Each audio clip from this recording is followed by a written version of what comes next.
শাহ আলম কাণ্ড। মাদক মামলায় 10 বছরের সাজাপ্রাপ্ত শাহাবুদ্দিন বিহারীর পরিবর্তে নির্দোষ আরমান বিহারী কারাবাসে 5 বছরের মাথায় মুক্তির আদেশ পেল উচ্চ আদালতের নির্দেশে। সেই সঙ্গে 1 মাসের মধ্যে আরমানকে 20 লাখ টাকা ক্ষতিপূরণ দিতে পুলিশকে নির্দেশ দেওয়া হয়েছে। এ ঘটনায় পুরো ব্যর্থতা পুলিশের বলেও মন্তব্য করেছে আদালত।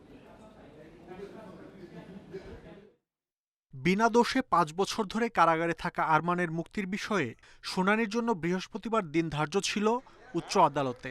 তাই সকাল থেকেই আদালতের বারান্দায় অপেক্ষা আরমানের মা, স্ত্রী, সন্তানসহ পুরো পরিবারের।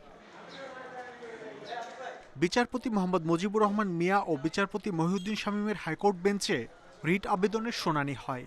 শুনানি শেষে কারাগারে থাকা বেনারসি কারিগর আরমান বিহারীকে অবিলম্বে মুক্তির নির্দেশ দেয় হাইকোর্ট। একই সঙ্গে 30 দিনের মধ্যে তাকে 20 লাখ টাকা ক্ষতিপূরণ দেওয়ার নির্দেশও দেওয়া হয়েছে। এ রায়ে পুলিশের ভূমিকা সমালোচনা করে হাইকোর্ট 5 পুলিশ সদস্যকে কর্মস্থল থেকে প্রত্যাহারের নির্দেশ দেন। সেই সাথে পিবিআইয়ের ডিআইজির নেতৃত্বে ঘটনাটি তদন্ত করে 3 মাসের মধ্যে উচ্চ আদালতে প্রতিবেদন দেওয়ারও নির্দেশ দেওয়া হয়।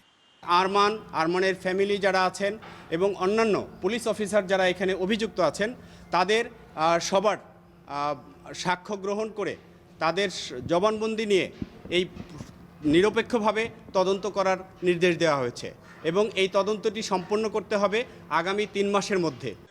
দীর্ঘদিন পর আদালতের এমন আদেশে খুশি আরমানের পরিবার।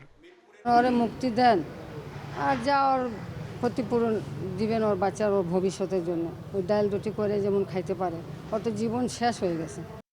পল্লবীর বেনারসি কারিগর মোহাম্মদ আরমান নির্দোষ হয়েও 10 বছরের সাজাপ্রাপ্ত আসামি হিসেবে 2016 সালের 27 জানুয়ারি থেকে কারাভোগ করছেন। রাজধানীর পল্লবী থানার একটি মাদক মামলায় 10 বছরের সাজাপ্রাপ্ত আসামি মাদক কারবারি শাহাবুদ্দিন বিহারী এ মামলার প্রকৃত আসামি, কিন্তু ওই পরিচয়ে তার পরিবর্তে সাজা ভোগ করছেন আরমান। শুধু বাবার নাম মিল থাকায় পুলিশ তাকে গ্রেপ্তার করে।